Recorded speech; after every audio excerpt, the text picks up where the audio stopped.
Howie, had a had a lovely night's sleep last night, and I hope you did too. I feel a lot better today. The hay fever's not as bad in here and things like that.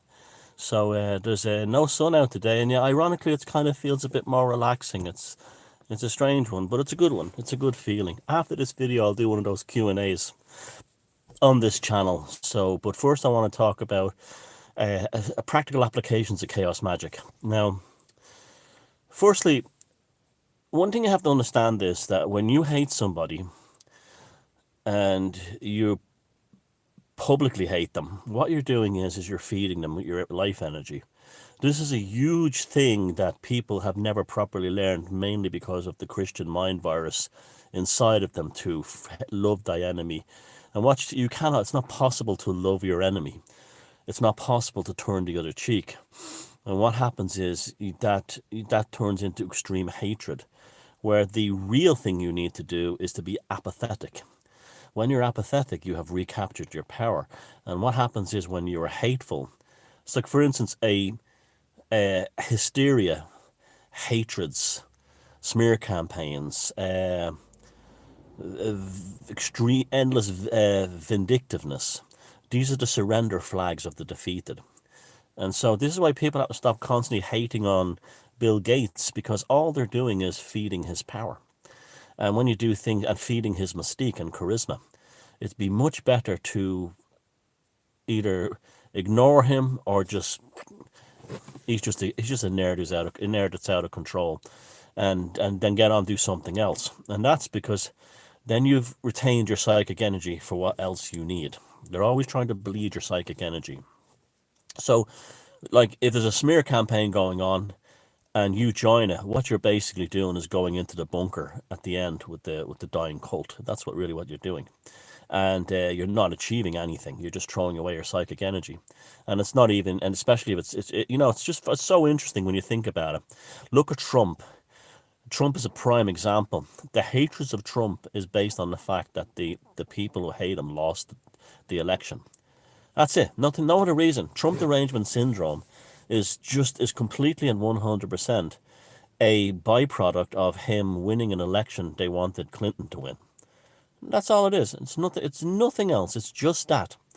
And this hatred and him being a master chaos magician uses his tweets on Twitter to torment these people. And I mean, I've done it too as well. Like, I created a joke meme where it said last year, and I posted it again to Facebook just like I found it again, where I said I had a lovely photograph of Trump, and it said the greatest president in U.S. history. Let's abolish presidential terms so he can make America eternally perfect. And then I had Trump today, Trump tomorrow, Trump eternally, or something like that. And it literally made them psychotic, these people. And it was just hilarious sitting back and just saying nothing and just watching their reaction they, as the profane poured out their psychic energy towards it. And this is, you know, one of the reasons the truthers failed is, well, the primary reason is they were based on Christianity. And so they had this idea of salvation and a judgment day was coming. But secondly, they were also evangelical. So suppose you had something like the dodginess around 9/11, like Building 7, right? Instead of, what they would do is they would bring up something about Building 7, and then someone who was a normie would drag them into an argument, which you can't win because it becomes circular. And what happens is they would be increasingly defending their position to a person to be saying something like, "Are you really suggesting that, the neocons somehow conspired with the Saudi Arabians to do this to their own people?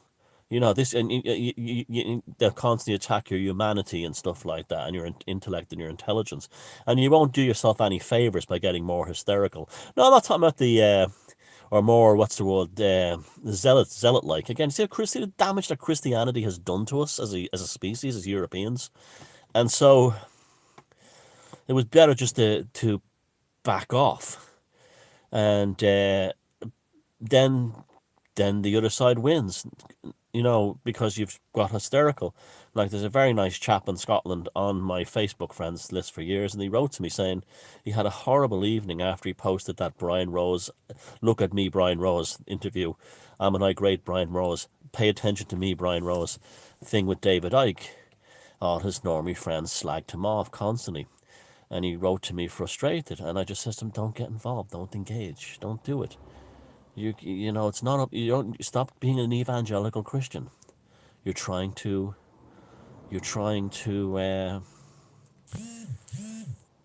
be minister to them, to preach to them, to testify, to convert, to mission to them. Don't do that. You're only going to lose. You're only going to lose." Now, so it's like, that's why you always, in the midst of these things, you pull away and let the other side uh, suspend their psychic energy, and don't you throw yours away on them. Now, a classic example of how you can win, and this, like, see, this is another problem with the truthers. Oh, chaos magic, it's satanic, beautiful. And then they destroy, like, they destroy abilities to actually protect and defend themselves and to win. They don't, you know, like, it'd be like I said, like, if you know, it's like going into a knife fight against a machine gun. You know, you want a machine gun too. So I gave, you know, an example of this I gave today, and it's the way, like with the COVID-19 thing. Something as simple as the word Sweden, or a picture of a Swedish flag, or I saw a funny gif that one of my friends posted of a beautiful Swedish girl sailing by on a boat with the Swedish flag next to her, and she's going like this. You see the reaction that does to the normies. It drives them insane. And that's chaos magic. That's how it works. You use the least number. Now, this is why memes are incredible. You know, this is why if we had understood, you know, well, I understood it, but if people had understood meme magic back in 2002, 2003, you'd have a very different attitude towards things like 9/11 and the neocons and all this other stuff. But unfortunately, the world wasn't ready then. Now, let's talk about how you can use chaos magic in your arguments. Okay. A meme is only powerful is most powerful when it has the least number of words in it. So don't write a fucking manifesto in the meme. According to the 2001 report, this, you know, don't do that. You know, just like the example of the Swedish girl in the boat waving as it's going by. Perfect. Okay. You know, it's very simple. It's like the reduction. Magic is the reduction of the conscious mind into the subconscious bullet. Really, is what it is. Also, there's been no hatred, no vindictiveness, no emotional attachment to it, like a religious fever. Again, the Christian programming. Again, the thing is to casually put it out there and then continue on. So, for instance, right, you found a very funny meme about the COVID-19 bullshit, right? You post it. The normies will try to drag you into an argument by saying, well, according to Science magazine, are you telling me you know more than this top virologist, blah, blah, blah, who works for a government, who gets their money from some pharmaceutical, you know, like, don't. And then instead of you sitting there and saying, well, it's a well-known thing that he gets his money from the pharmaceutical, no, you just say nothing. You just say nothing. Then the important thing is not to go on a furious warpath of memes. Post that one, then change the subject. Looking forward to the new Dune movie. It looks really good. Did you ever see the old film? It was great. And then they say, oh, someone comes and say, yeah. What did you think of the old David Lynch version of Dune? Continue that conversation. Then another couple of threads. Maybe post a song by a band you like, or I do, a nice picture, a nice piece of artwork. Well, the one who wanted to start the argument with you over the COVID-19 meme are like this. They're waiting for you to do it again. And you don't do it again. Therefore, you're taking their psychic energy. They're not taking yours. You're growing stronger. The rules of engagement are very often no engagement. Then, a little later, post another funny COVID-19 meme. Again, The least text as possible, no great emotional attachment, all done in good fun. They'll come in again, the normies, and they'll try to start on you. What you do is, you find a picture of a nice piece of artwork, and you post that after it.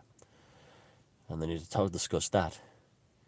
You find that there's a new TV show coming on that you're looking forward to. You start talking about that. You say something like, the weather's really nice today. Have you noticed that the leaves in the trees are like really beautiful? And they're like, this person is supposed to be a hysterical, obsessed conspiracy nut with a tinfoil hat, but he's enjoying, or she's enjoying, the good things in life. They're not fulfilling the program. And what happens is the normie will either fuck off and leave you alone, or will defriend you. That's even better. And what happens then is that the normie goes away with what you've done to them as a perceived crime. That's why I used to always block people in the past. It was to put the notion of it being a horrific crime into their minds. So therefore they would dwell on me in their consciousness and for the rest of their lives be obsessed with me. While I went on my merry way. And the smart ones always came back a while later and saying, you blocked me a while ago, it's kind of funny. And I said, yeah, that was a mistake, or yeah, things have changed. This is chaos magic. There's method in all these things. And so the measure of a person is how they react to someone like that. Some people just go, the people you want in your life, even if they're normies, will go, fuck that, I'm not getting involved in it. They're the people you want in your life. Even the normies to do that. The ones who put the emotional thing into it. What happens when they walk away? You and your meme is embedded into their consciousness, and they can't get it out of it. Because you didn't give them an argument and you didn't give them a fight. You didn't give them the tit for tat. And therefore it builds up within their collective conscious of everyone around them. Because they're thinking about that meme, and they're thinking about the fact that you didn't fight them. And it's bugging them, it's pissing them off. And what they're doing is just psychically charging it and bringing it into manifestation, into reality, in the real world. And that's how you win the rules of engagement. You fight smart. This is proper insurgency here. The last thing you do is get involved. And also, like, here's another thing. If you have people who are in your social circle who are constantly screaming about, who seem to have that evangelical need to behave like that, either in terms of pushing something like a conspiracy thing or a news thing or a smear campaign, you must get these people out of your life, because these are the ones who will do the same to you. Surround yourself with the clean and reflect, and even if the normies, remove the profane. It's really that simple, and you will see your life and yourself flourish and grow. You will see your own dreams and your own will and desires come into manifestation, because you're not wasting your energy on something that can't be resolved. They are, and they're actually ironically feeding your energy, and that's because there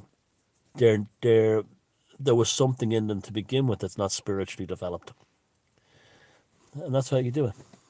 It's really that simple. Look at the keck thing, a picture of a fucking frog driving millions into psychosis. The term doom goblin for Greta Thunberg drives them insane, and it's funny. So the rules of the perfect chaos magic on social media is a statement or a meme that's the few words as possible, preferably satirical or sarcastic. Post it. If anyone tries to start with you, ignore them. Don't get drawn to a fight. Don't get drawn to an argument. Ignore them. Look, you ever seen my Facebook page? Almost no one ever argues with me. That's because I don't sit there posting manifestos all day long. I when it's something political, I'll just post a meme or something, or a jokey thing, or a funny thing, and then move on. You don't have to defend your position if they can't find your position. It's that simple. So I'm going to shut this video down now, and we'll do a Q&A. Okay, I'll see you in a bit.